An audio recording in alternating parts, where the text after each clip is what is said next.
your sixth graders and the students that you've had for 3 years.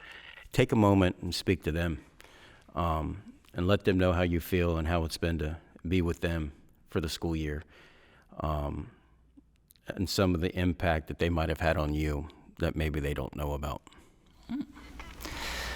So I guess first I'll just say, it's the end of May. We're wrapping up the school year. We only got a few days left. It has been a fantastic school year. There's been challenges along the way. There's been things we've all had to work through.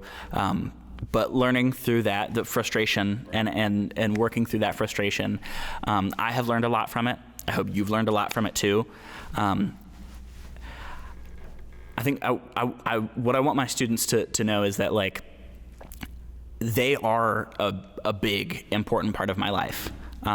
There's a big project that I like to do at the end of every year with my eighth graders as they're wrapping up. This is sort of like after they've taken their final exam, we got a few days left to sort of do something fun but still somewhat educational. I call it 15 Things I Learned in Mr. Weick's class. And they have to give me a presentation, and I let them work in pairs. At least 8 of the lessons have to be about theater.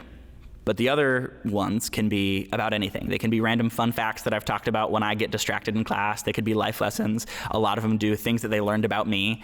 So I had a student who just presented on Monday, and they basically wrote everything that they knew about my love story with my wife and I. That's good. Because I got married earlier this school year, so I was absent for a few days. So I was absent for a while. My students asked why I was absent. I told them I was getting married, these eighth graders that I had, they were in sixth grade when I was absent because I went on a long weekend trip with my wife and ended up proposing to her. Right.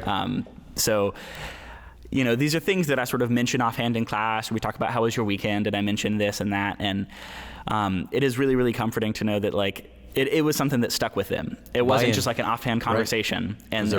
and it's something that they paid attention to and they enjoyed hearing about.